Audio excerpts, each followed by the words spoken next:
बच्चों, welcome to my YouTube channel. आज हमारा विषय है how to apply the principle of journalising. आप सभी जानते हैं कि हम जनरल में जब जनरल एंट्री करते हैं तो सबसे पहले हमारे पास मेमोरेंडम बुक होती है या हमारे पास बिल वोचर होते हैं। तो हम सबसे पहले सर्वप्रथम जो लिखा करते हैं वो जनरल में करते हैं, और the process of recording in the books of journal is called journalising. Journal में लिखने की कला को जो है वो जनरलाइजिंग की संज्ञा दी जाती है। और जब आप जनरल एंट्री करते हैं तो आप किन किन बातों को ध्यान में रखते हैं, और what are the points you will remember while you are journalising the transaction, and what are the procedure you will adopt while you are journalising the transaction. तो सबसे पहला है कि आपका नेचर ऑफ ट्रांजैक्शन।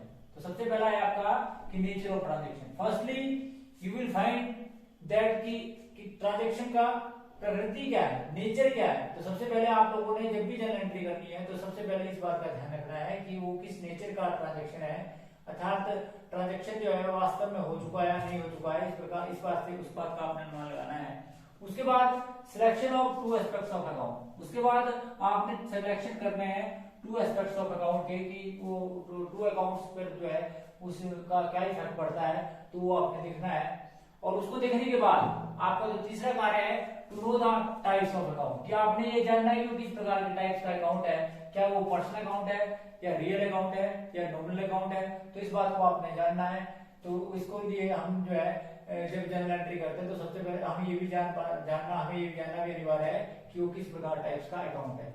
उसके बाद determine the effect of account, कि उस अकाउंट का इफेक्ट क्या है जो आपने अभी जाना कि वो अकाउंट रिसीव हुआ, गिवर है या रिसीवर है या डेबिट कम्स इन है या गोज आउट है, एक्सपेंसेस है, लॉसेस है, इनकम है या गेन है। तो इस प्रकार से आपने उस अकाउंट का इफेक्ट देखना है। तो determining the effect of account, कि आपने उस अकाउंट का इफेक्ट देखना है कि उस अकाउंट का इफेक्ट क्या है, इस बात को जानना है।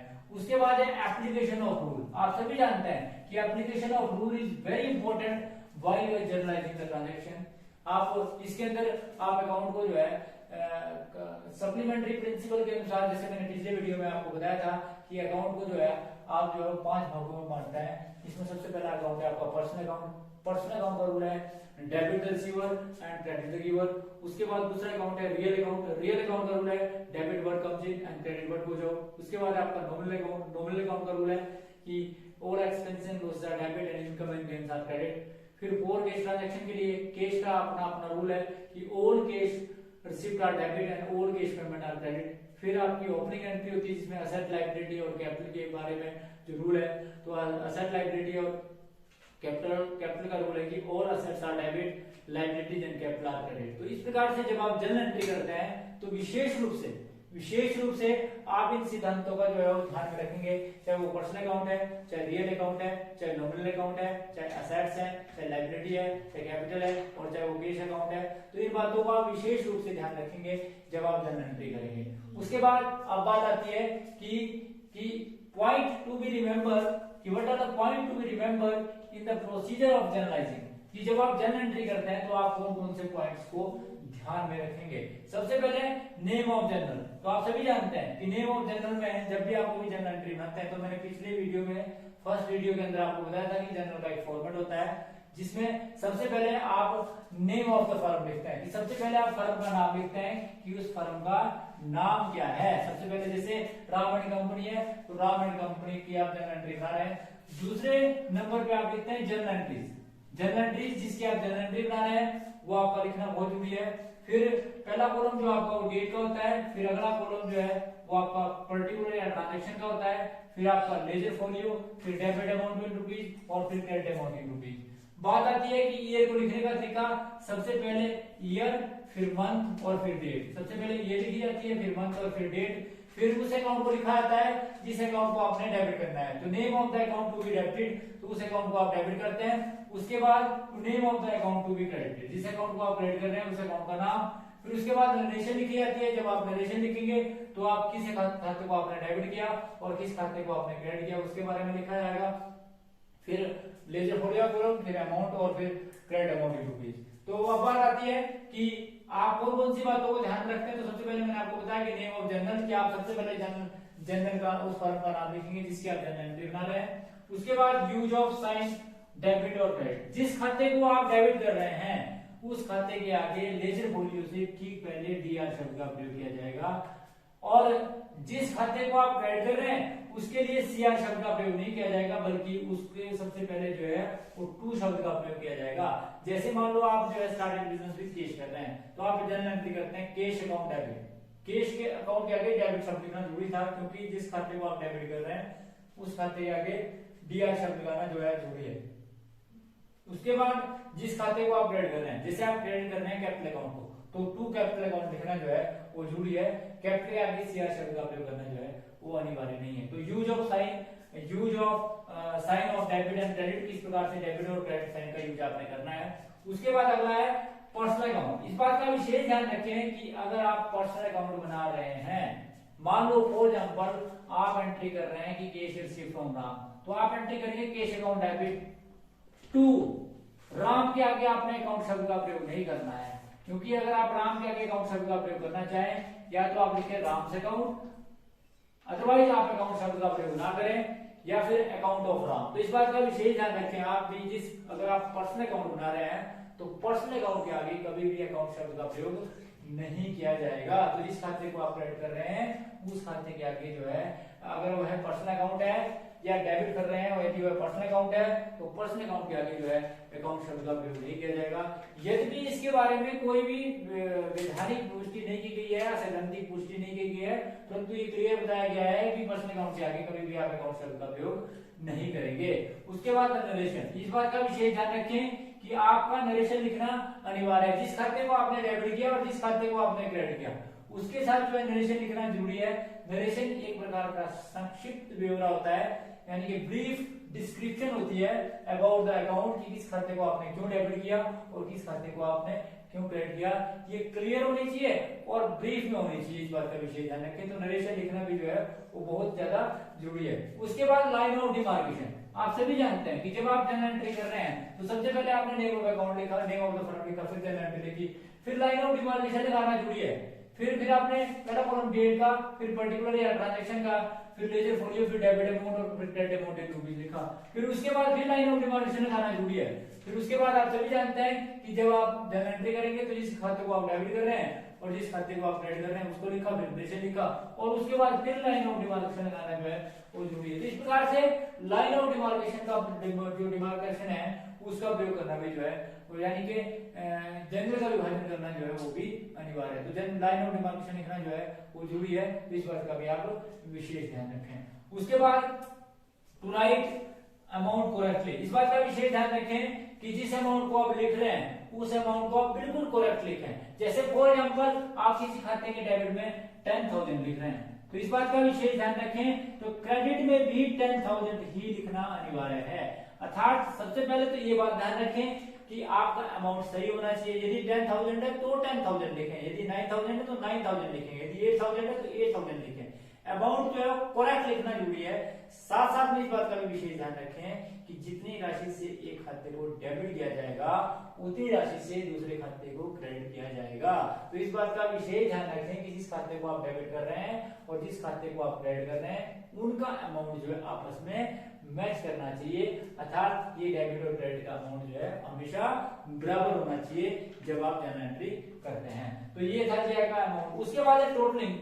जब आप जर्नल एंट्री करते हैं तो जर्नल एंट्री करते करते यदि आपका पृष्ठ खत्म हो जाता है और आपका क्वेश्चन पूरा नहीं हुआ तो आप क्या करें कि जो लास्ट का बैलेंस है उसको टू बैलेंस कैरी फॉरवर्ड, अर्थात सबका टोटल करने के बाद टू बैलेंस कैरी फॉरवर्ड करें और उस कैरी फॉरवर्ड को अगले पेज में सबसे पहले टू बैलेंस ब्रॉड फॉरवर्ड लिखें, उसको दोनों को आमने सामने लिखें। ऐसे इधर और इधर लिखें आमने सामने, ये नहीं कि आप जो है उसको ऊपर नीचे लिखें, बल्कि उनको जो है वो आमने सामने लिखा जाएगा।